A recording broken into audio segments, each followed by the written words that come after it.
Welcome, everyone, and thank you for joining us today. My name is Sandra Underwood, and I am a patient and also a volunteer for Pheo Para Alliance. Today, we are going to be with Jeffrey Rodriguez, and I will introduce him in just a few minutes.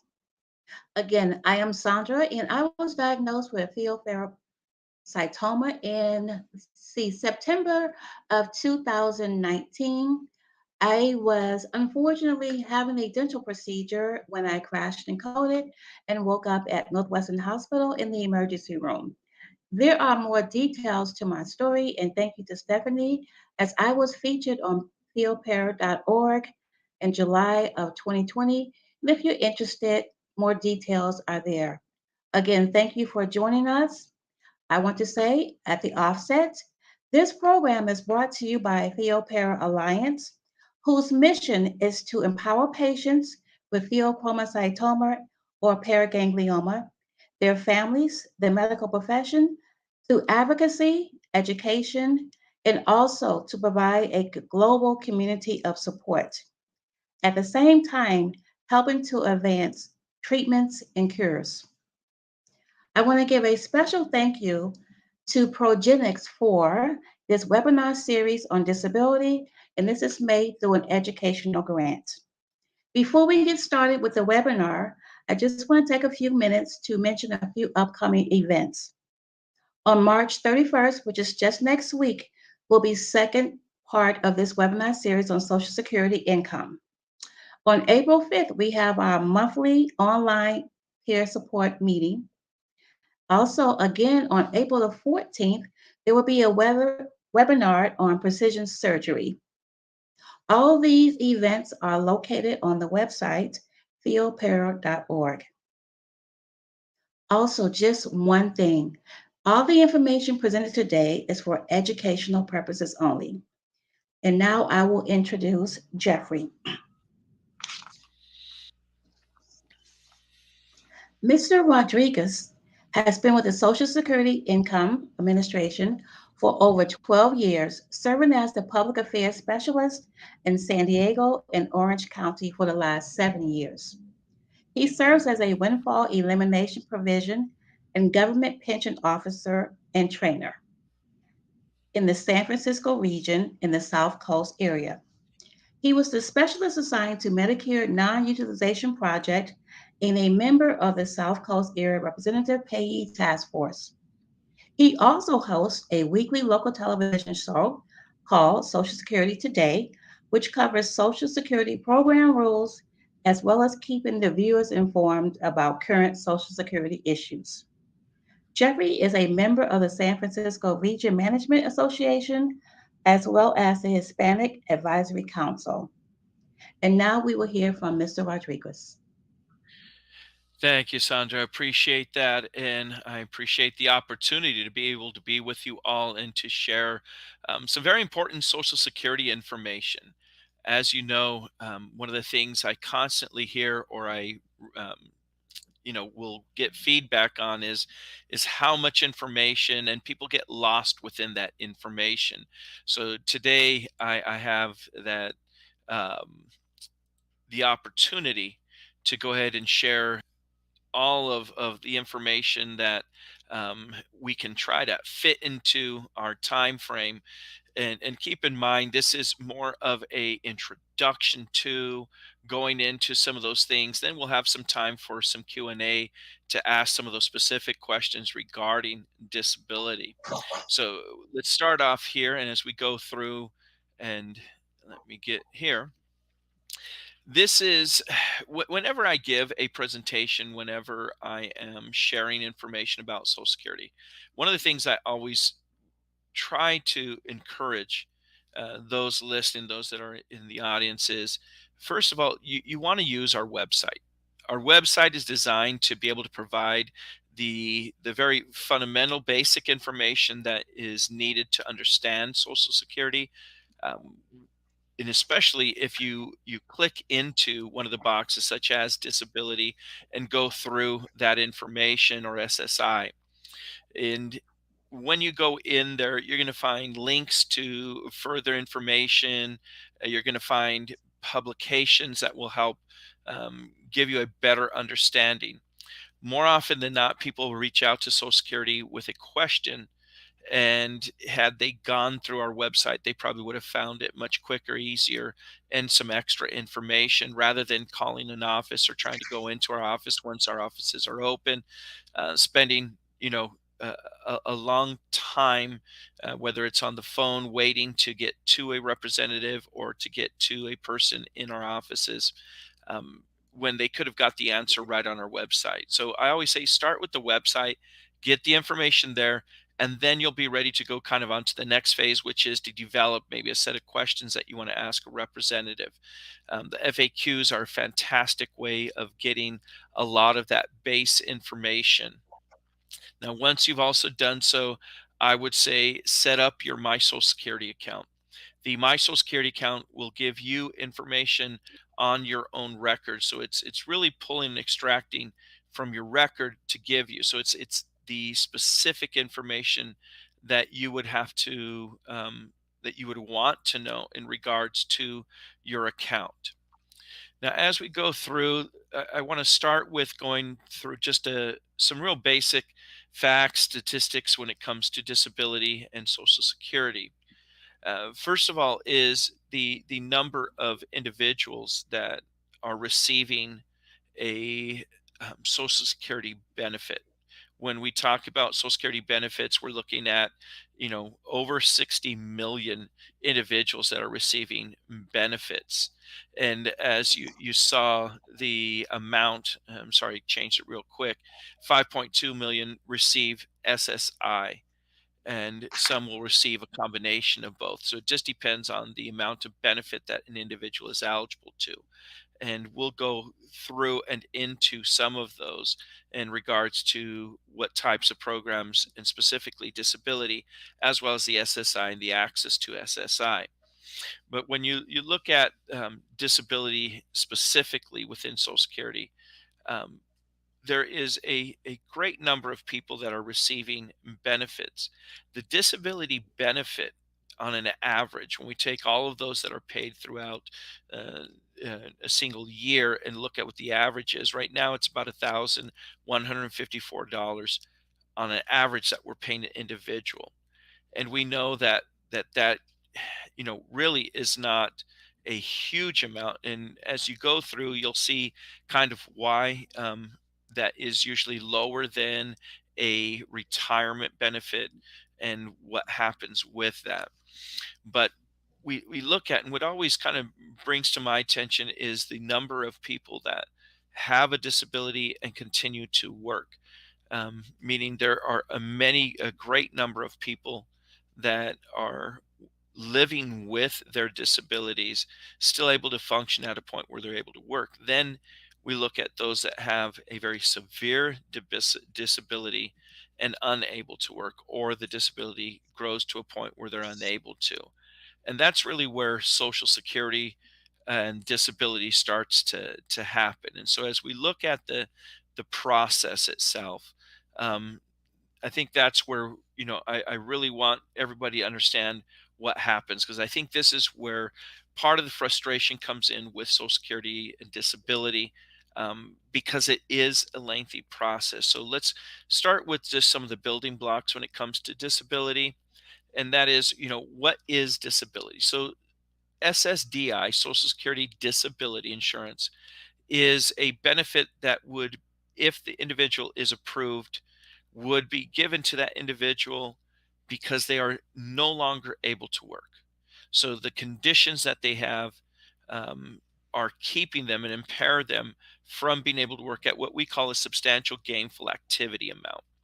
So those individuals that we look at, there's a couple things that specifically, when an individual is potentially, and you'll hear me use that word or term in the sense of potentially eligible, because until the individual goes through the entire process and becomes eligible, we can only say that they're potentially eligible. So the benefit is for those individuals that have a condition that's going to last over 12 months or result in death. So we know that if it's going to last over that 12 months or a year, then that's one of the criteria. The next would be looking at their ability to work. And when Social Security looks at this, we're really looking at not being able to work in any capacity, or at least at what we call, again, that substantial gainful activity amount. And we'll go over some of those numbers later. But just to give you an idea, in the sense of it's going to be an individual that has 12 months of a disability or longer throughout that is expected to be with them, and then someone that cannot work, and the work, if they are able to, is going to be at a certain limit. And so it's roughly like about $1,200 a month gross income or less. So they can work a few hours here and there, but wouldn't be working, obviously, full time with that disability. So that's who it's intended for. That's what the benefit is. It's to um, really just to help and supplement an individual with that, with some type of disability. Now, when we look at the actual definition, or as we start to define for Social Security, the Social Security Act, as you see there, defines a person who cannot work due to a severe medical condition that has lasted or is expected to last at least 1 year or result in death, or the person's medical condition must prevent him or her from doing substantial gainful employment, work that he or she did in the past, and it must prevent the person from adjusting to other work. So again, what really stating there, and we need just to read that to make sure that you understand the definition that comes out of the Social Security Act, or our policy, our rules that guide Social Security, is keeping an individual from working. That's what we're really looking at. So when we consider that, um, that's the primary, or what we'll call the function, the ability that an individual has. So when we talk about retirements, or requirements for getting the disability benefit, we're really looking at a couple things here. We're going to look at a work test, meaning what type of work have you done recently, and what was the duration of that work in order to be eligible. What we call it is you have to be currently insured in order to be eligible for or potentially eligible for a Social Security disability benefit. There are some different requirements when we start talking about the individuals that have um, blind, unable to see, and then the disability. So there's a little bit of difference on some of the work tests there, but we do have that for in disability just in general. So what are the work tests? Meaning, how can an individual become potentially eligible? What would they have to have paid in? Because we said that it's SSDI, Social Security Disability Insurance, meaning the individual has to pay into Social Security. So as you work and you pay Social Security tax, you're paying into the Social Security um, system. Now, when you work and you pay into it, what we look at for disability is actually within the last 10 years. It's always this rolling window, if you will. The last 10 years, have you worked and paid in at least five? Well, for an individual that's younger in age, that really wouldn't make sense, because they probably haven't worked in the past 10 years, right? Like in this case, as we start, anyone who's 24 years old or younger definitely has not been able to work probably 10 years. So what we're looking at that point is we modify the amount of time that is required. So for an individual that is 24 years of age or younger, we're looking for work that has at least 1.5 years worth of work. You get 4 credits, um, a maximum a year.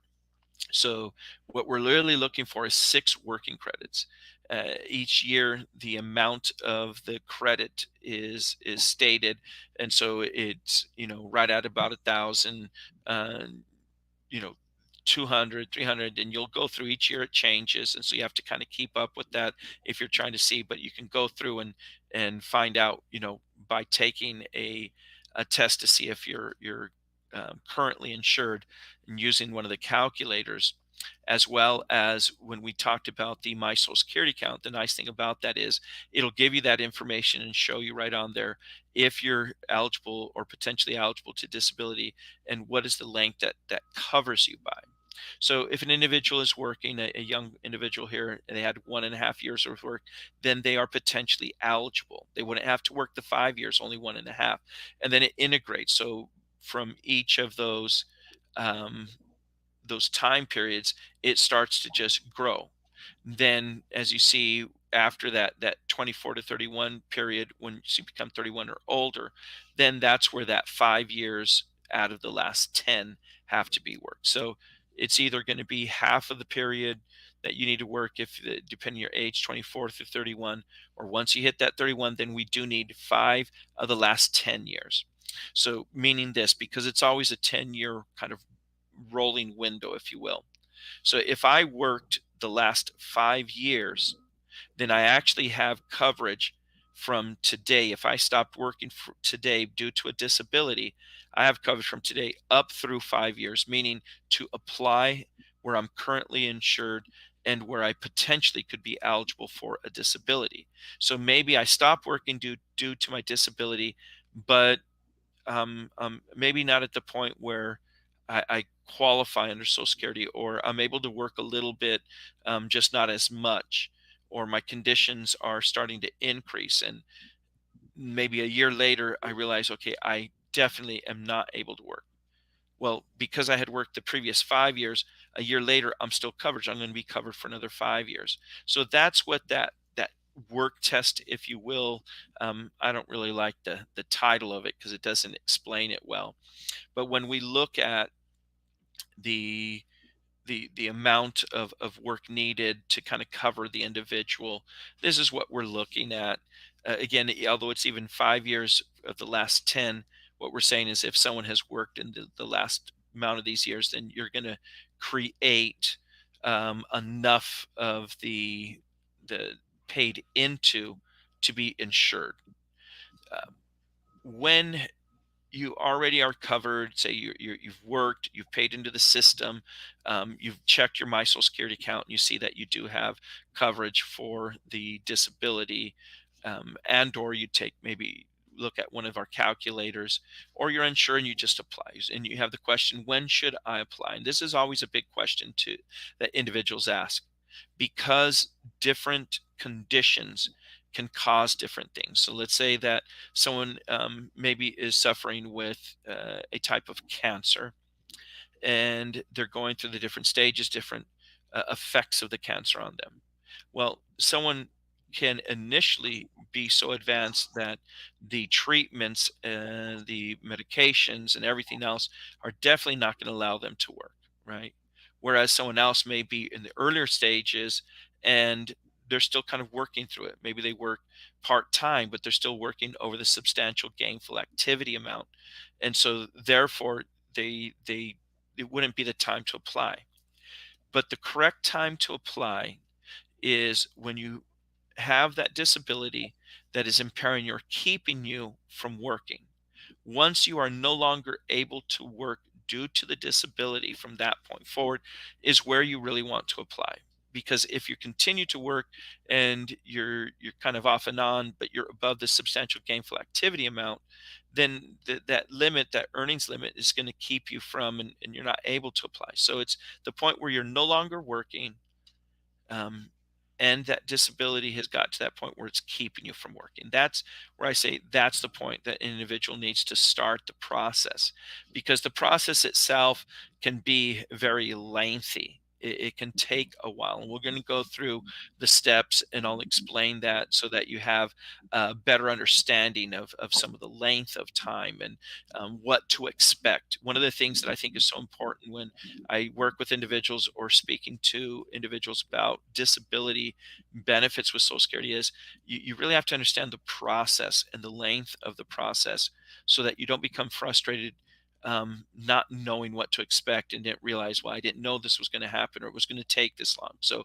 we'll walk through those, and that way you have a better idea. So I'm going to kind of hold off for a little bit, going in a little bit more in depth here. I'm going to come back to that.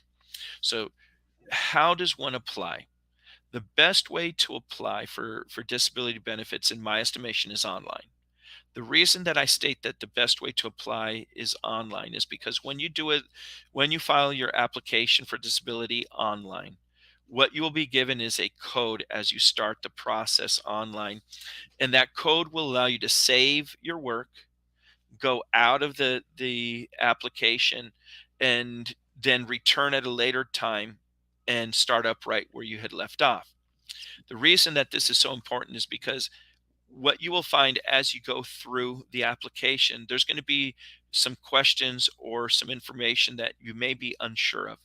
And so it may be asking, when was the first time you saw this doctor? What did you see the doctor for? What was the last time? You think, oh, I can't remember when was my last appointment with this doctor, or what exactly did that doctor or that medical provider, what did they what did I go there for exactly? And so now you have to go back and dig up maybe some of your records, or something else of that nature. So it's going to require that you go and you take some time to look it up. Well, if you make, say you called the 1-800 and you made an appointment, and we take the application over the phone for you, the claims representative is just going to be asking you and expect you to have all of that ready so that you can just walk through it. And their time frame that they're given, and normally we're trying to keep it under an hour. Well, that's a lot of information that they're going to be asking in that time. And if you don't have it in front of you, you're not going to give the correct information. It's not going to be complete. Therefore, it's not as solid, or what I'll call, as a thorough of an application. But what we find is, if an individual does this online and takes their time to make sure that they've provided all the information that's required, the application information is more thorough, allowing the medical examiner, when it's being reviewed, to really go through everything. And so that, to me, is one of the keys that is so important. So once you file your application, what's going to happen is there's kind of two sections of the application. There is the Social Security administrative portion of the application, and then there's the disability, the actual medical, and everything pertaining to the disability. The first half, if you will, administratively for Social Security, what we're doing is to look: are you currently insured? Who are you? What is the situation, and do you meet those basic administrative or programmatic rules to be eligible for the disability? If we find that you're potentially eligible, then it will take that second portion, which is all of the medical information, your scenario. It goes through several different questions, how your function, what you're able to do, how much amount of time can you walk, are you able to do this? It's a lot of questions, medications, all of these things, right? Then that is sent up to what we call the disability determination service for the state of for here. The state of California does that for us. So we review the Social Security programmatic information. Once we sure that you meet those requirements, we then send it up to the DDS, as we call it, disability determination service, and they're going to review all the medical side. We are not trained medically, so, and this within the Social Security office, I can't look at a claim and say, hey, this is definitely going to be approved, or wow, yeah, this looks like this has substantial. All we can do is make sure that they're complete and then send it up to DDS. So as we're looking at that, that's, important that everything is there. The state will then, through the DDS, is going to make that decision. Is the individual meet the criteria? So there is a whole listing, and we'll go into some of the depth at another point within the presentation, whether the first part or the second part, probably, as we look a little deeper. But the state is going to determine, do you meet that criteria for the for the Social Security medical determination? Do you meet that criteria for a disability? So the doctors will look at all that. They're going to take all of your information, any doctors you've seen, any whatever the specialists have stated. Now, if there is a need in there, they may send you to a third party physician to be reviewed about a very certain particular part, something maybe that you listed and there's not enough information for us to make any type of determination, or it's very close and we want to take a second look, then we're going to send you to a third party physician for that.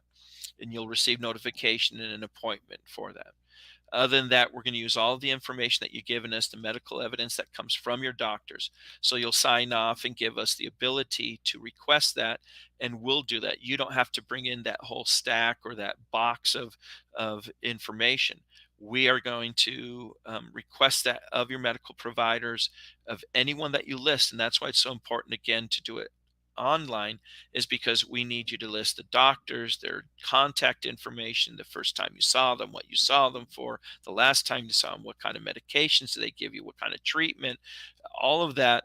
And then we're going to go through to that medical provider and request, and they're going to send that in. And all of this is going to create the medical folder for the state agency, the disability determination service, to review this and say, is this and does this meet the criteria? Now, one of the things that we look at on the onset is what we call compassionate allowances. Compassionate allowances is our ability to say, we see there are a certain um, level of a disability that is so severe, or we can quickly identify based on your medical information that you meet that criteria, and we can approve it quickly. So it goes through an expedited process.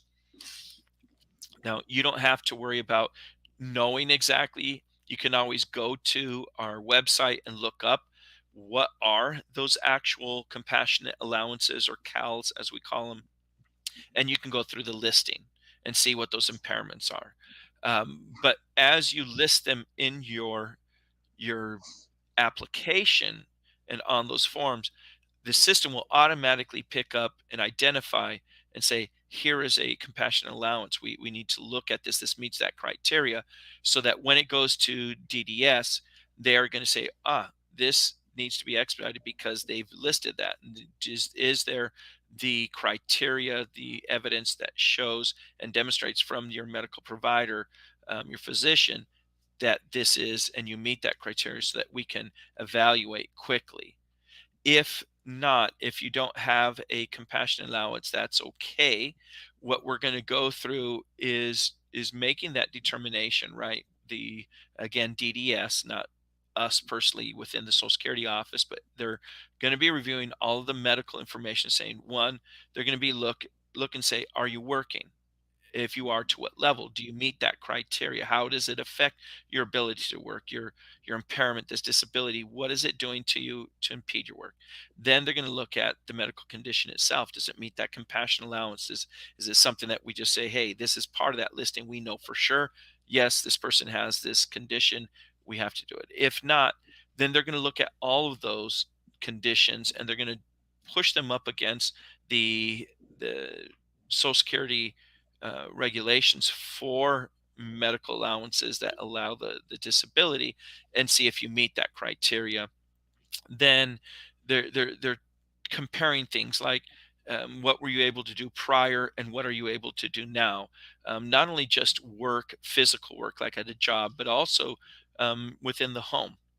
What things within your home are you able to do hygienically? Are you able to care for yourself, or even cooking, or cleaning in the home? How are you able to move around? So we're looking at all of these factors that are going to make and allow the disability determination service to come up with and say, okay, here, when we look at, and what is called the blue book, and you can go through all these things that I'm talking about are on our website. And that's why I always say, go to our website, because you're going to see this listing. And on this listing in the blue book, which usually is used by physicians that are reviewing to see, do they meet Social Security levels of disability. But you can as well and say, oh, well, my doctor said listed as this, this, and this. If your doctor lists something and uses a different terminology than maybe what it really is, the issue or problem with that is, when it gets reviewed, it may be treated as something less, or it may be treated something with a different name, and it has to be exact to what is listed within the Social Security Blue Book, or under that listing. So, um, that's where your doctor can really help out in the sense of not to make up something or give false information, but rather make sure that the terminology that is being used is correct, because that's going to have a lot to do with you know if you're going to be approved. Now, once it gets reviewed, we will notify you through mail, through a letter. We always use the USPS. So don't expect a call. And that's where all those scams come in. Someone calling, give me your social security number. This, no, no, no. We will send you a letter and you'll receive that in writing as far as being notified to what the status of that determination is. So, what I want to do is kind of walk through, because maybe you're not going to agree with that decision. They deny you. You're going to have 60 days to appeal that decision, and it's really important that you realize the time frame that you have and to act upon a denial right away. So let's kind of go through. So you have this initial application that you do. Time frame wise, it's going to take us about 6 months to 9 months normally. Right now with the pandemic, it may be closer to a year, but 6 to 9 months for us to gather everything after you send in the application, make sure it's complete, send it off to DDS. DDS will review it, make a determination, sent back to us, and the notifications go out. If it is denied, then at that point, what you would be doing is looking at the next level, which is you would file what's called a reconsideration. So your first level of appeal to a denied initial application is a reconsideration. That reconsideration can also be done online, much easier again to do it online. And what we're asking is, on the criteria that you provided, are there any changes, update, any proof, anything you need? And what we're really saying is that in the initial application, those compassion allowance, the disabilities, the impairments that are going to be used and that potentially would be um, approved are going to be at a level that is extremely high and easy for the medical examiner to say, we know that this condition will not allow the individual to work, it impairs them from working. Because remember, the key here is not so much do you have a disability, does it keep you from working? So the initial set is what they're looking for. So it might be denied because it's really close, or maybe there isn't sufficient evidence, or it's not real clear if it's meeting that criteria. So they deny it. So then you turn around, you appeal, and you ask for reconsideration. What that does is it says, we're asking you to really look at all the parameters, open up everything, and see, does my condition and my situation, does it meet this criteria? So the initial application, like I said, takes about 6 to 9 months, maybe a couple much, a few more with the pandemic. A reconsideration is going to take about 9 months to a year. And once you get that determination, let's say that the determination is denied, then your final and next appeal would be to take it before an administrative law judge. The administrative law judge is then going to review, and this is where I like to say this is the human factor coming in. So we've used the criteria based on these listings, and it's very clinical. It's very, you either meet that criteria and it's listed specifically to those listings, or you don't. Once it gets to the hearing, the judge has the ability to provide kind of that human factor and say, okay, I get it. We didn't might quite meet these criteria, but it's on the threshold of several or two or three or four of these. And it's obvious that and evident that the individual cannot work due to these impairments or disabilities. Therefore, the judge will say, okay, I will approve it. But to get before the judge, just like any other legal situation you've seen the courts recently, it will take about 2 years, a year and a half to 2 years to get before a judge. So we're talking 6 to 9 months initially. We're talking about a year in the reconsideration, and then we're talking about 2 years in the appeal. When you add all that up, you're talking about a 3 to 4 year process. And I believe it's so important for individuals to understand the length of this process, because if not, you're going to get a little frustrated that you didn't get this answer right away because your disability, your impairment, is obvious to you, and you feel it. You're unable to work, or whatever the situation may be.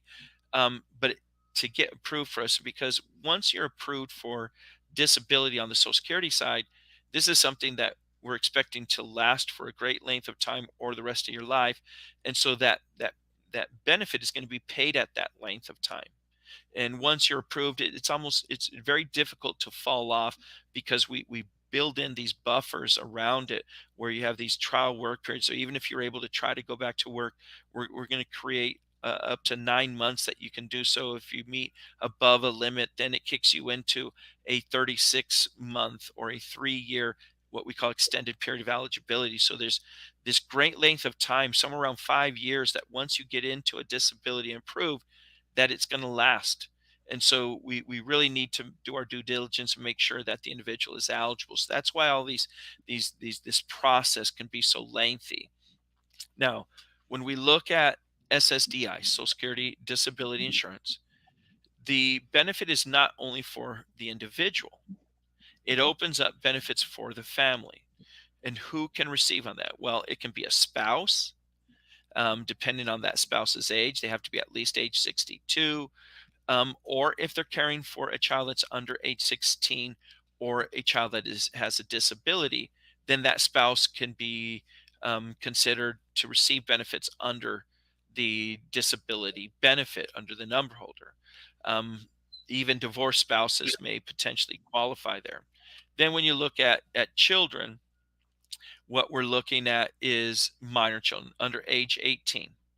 If they have a disability, as long as that disability was proven before age 22, then that adult child with disability can also be receive a benefit under the parent's record once they're approved for the disability. And as I said, an individual can work. There are some work incentives that allow an individual to work. And so it may be lower, maybe it's controlled due to the disability, but that allows someone to, if they're able to, one, to continue to develop and work through a disability, but also provide some additional income into the home, which can be very important. So I've gone through a lot of information here, and it's at this point that I want to stop sharing in regards to the disability. And what we'll do in the second part is pick up under the um, the when we come back on the second part. What we'll look at is the SSI, the supplemental security income portion of the um, an individual's disability and benefits through Social Security. So there's a lot of information, and I'm really glad that we're breaking up in two parts, because when I do give both of these together, it's kind of overwhelming, and individuals really aren't able to capture everything. And so I think this is a great way for us to take a look at it and to develop it a little bit. Take one portion first and then take the other portion later. So, Sandra, I'm going to ask you to join back. And I know that there's probably some questions that we want to go over, and this would be the appropriate time to do so. Okay, thank you, Jeffrey, for your time and your dedication to our Pheo community. It has been wonderful listening to all of your explanations. I do have a list of questions that were submitted beforehand, so thank you to the community. I will say that 90% of those questions have been answered already in your presentation. So again, thank you. At this point, I will ask a few questions. Some of them are a little specific, but you'll give us your explanation. So thank you in advance. So here's the first one. I have malignant paraganglioma. Will my multi-site metastasis, do I qualify for disability by diagnosis alone? If not, what is the best qualifying criteria? You know, it's a great question, and thank you for asking that, because when it comes to disability, as I mentioned, this lengthy process that the disability determination service will look at. It's never really just one specific thing that's going to trigger everything, or really allow in the overall sense. It's combined. It's what is the condition, what is the function, how much are they able to do, can they work in any capacity. A lot of times people think, well, I'm no longer able to do my job, what I was trained for, or my educational level. And that's not what Social Security will look at. Social Security will look at, are you able to work in any capacity? And that's a huge difference when we're looking at that. So, depending on where you're at, so you may be diagnosed. Now, the diagnosis at times can be enough in order for Social Security to say, if this is the diagnosis, then we know that you're going to be eligible based on this criteria. But oftentimes, even with a cancer or that, we're looking at the different stages. We're looking at to what level has it impaired the individual. So I'll take as an example. My niece was um, uh, diagnosed with lupus. So when they took a look at that, her condition at the time had become to where she had no strength, couldn't move, couldn't walk. It really had impeded her ability to do anything as a 20-year-old young lady. But through some of the medication and treatment, um, just within a few months, she's made substantial changes and increase to the point where now she's able to continue moving around. She continued her studies and able to function at a whole different level, where initially she wasn't able to do, maybe shower by herself, or just not enough strength, whereas now she is. So we're going to look at all those conditions. So it's not so much just the diagnosis, although that will really allow us to make at least an entry, say, okay, under this diagnosis, if the function is already there to where they're unable to work, and that's portrayed to us, I've had to leave my job, I can no longer, I can't stand, I need to sit, I need to lay down, I have to sleep, the medication causes me drowsiness, whatever that other side of it goes, then that's where what so it's a combination, if you will, of everything together that allows the determination and then the decision to be made. Although there are diagnoses such as ALS that we know, and at that point, once it's diagnosed as ALS, then that individual is eligible immediately. Again, let me say your explanations are covering a lot of these questions. So I'm going to try to find one. I'm going to try to stump you and let's see if I could get one. I think I have one here. I'm going to read it because I wasn't quite sure what they're asking, but you probably will. Here we go. On long term disability, on private insurance, still through work, do I still have to apply for SSD? Am I supposed to be covered until retirement? Okay, so when someone has an insurance outside of Social Security for a disability, a long-term disability insurance, there's a major difference when we're looking at it from the Social Security side between a private insurance and a workers' comp insurance. When an individual files for disability, and I kind of go back to, as soon as you have the disability, as soon as you meet the criteria due to function, the impairment, unable to work, that's when you're filing for that Social Security disability insurance. If it is a private disability insurance, long-term disability, that is not going to affect Social Security disability. So there would be no sense in not filing and becoming eligible and receiving the benefit from disability, because it's not going to affect, one should not affect the other. Now, if the individual had a workers' comp type of claim, then what happens is the individual can file for the Social Security disability, but we're going to decrease the benefit due to the amount of, depending on the amount of the workers' comp benefit that the individual is paid. So it just depends on what type of disability we're talking about that you receive in addition to. And I still come back to say, always apply for the Social Security disability. It's best, and because it's such a long process, you want that to start. The key here again is the working. Are you working and being paid for work? That would create where you're not eligible. That would put you over the substantial gainful activity. If you are not working and you have that impairment and it was due to the impairment that you're not working, that's where you want to start and request the benefits. Thank you again. And here's another one I think is similar. How do I sign up for Medicare disability? So there is, and that's a great question, because there's a couple ways that disability will allow you access to Medicare. The regular kind of initial way that an individual is eligible to Medicare is after 24 months of being approved for a Social Security disability, the individual then is meets the criteria to be eligible to Medicare from that point forward. And if you are eligible to the disability and we are awarded, we will automatically enroll you into that disability after that 24-month. And let's say that it took 3 or 4 years. Well, then, because we use the protected filing date, we go back to that initial application. We say, well, you already met the 2 years, so Medicare would start immediately from that point moving forward. And then, out of your disability benefit, the Medicare premiums would be paid for you.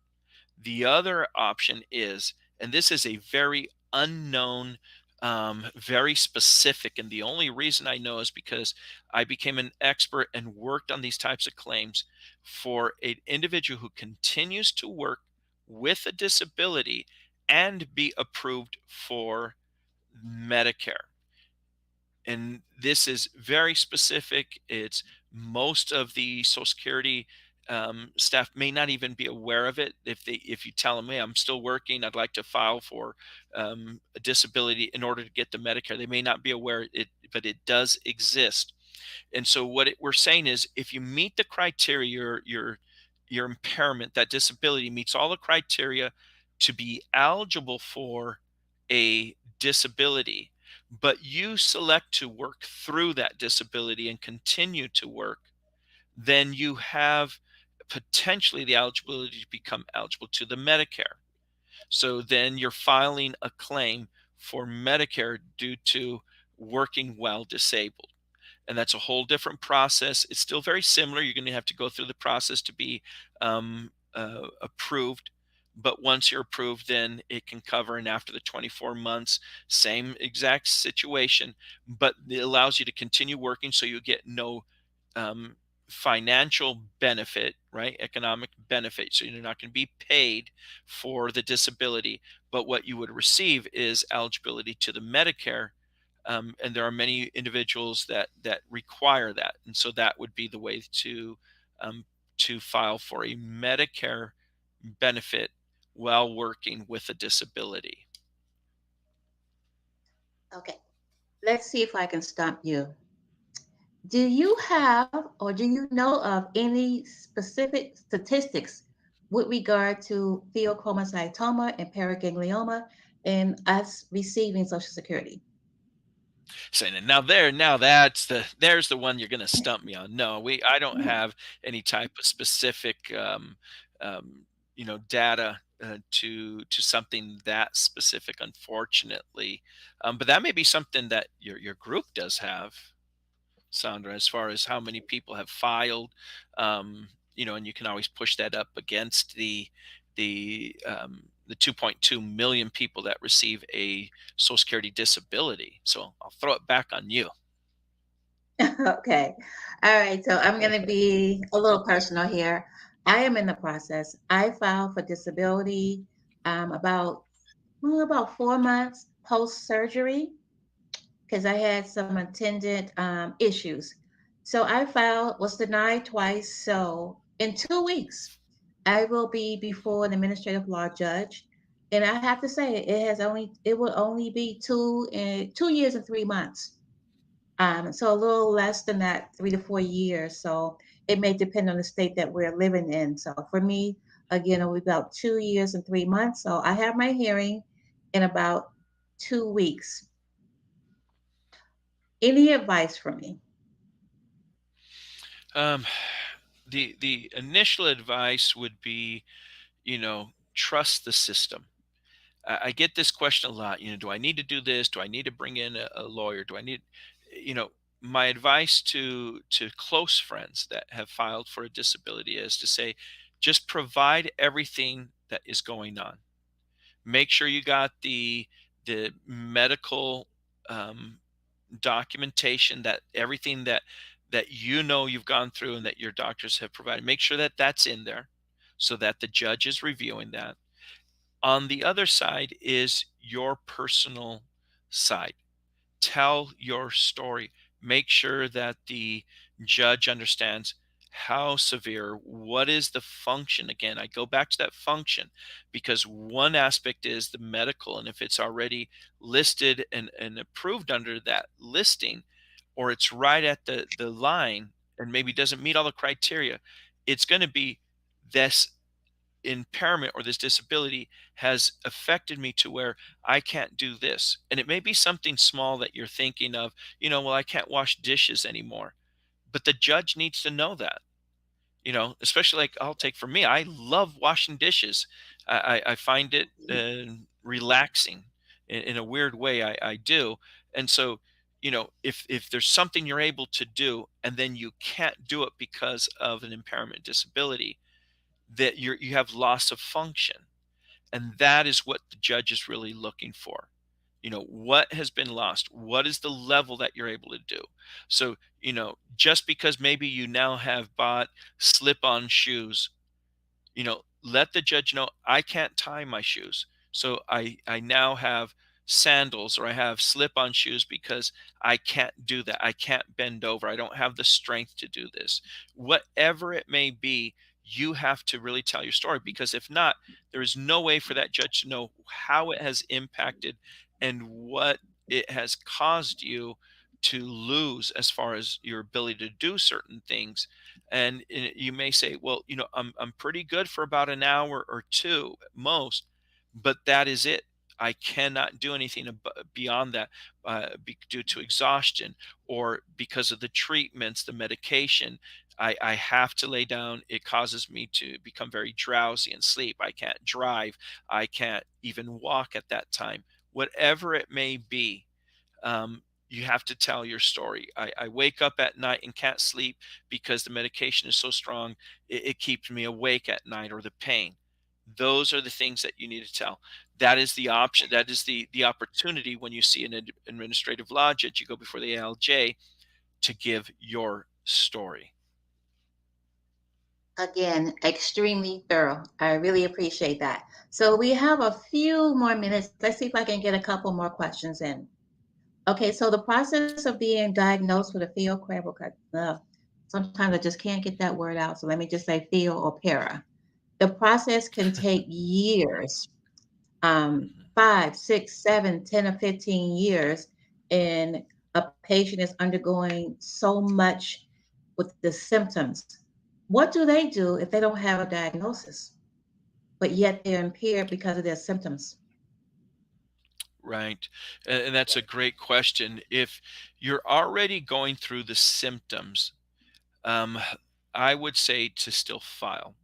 Let the diagnosis, let that maybe come later, um, because, and I'll go back to and use the example of my niece with the lupus. Luckily, they caught it very quick and early. But we also know through reading that, because these symptoms mimic other symptoms, they it is often one that is difficult.